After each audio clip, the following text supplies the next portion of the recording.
is this something that now we're now seeing as a kind of a repeat legacy, that, you know, the spare, the younger one is drawn to the, you know, drawn away from the light in the way that the older one has to forge forward? I think it's such an interesting dichotomy, that whole idea of the heir and the spare. But I think we see it very obviously between William and Harry. Yeah. And I think if we can just pretend spare didn't happen just for a second and do us all a favour.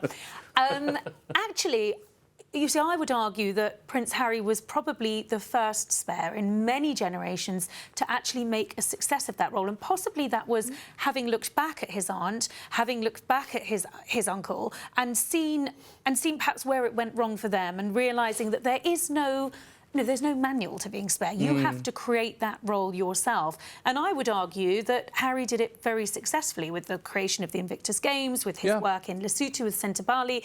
You know, no one was telling him to do that. He created those things. He created a role for himself where there isn't a predefined role.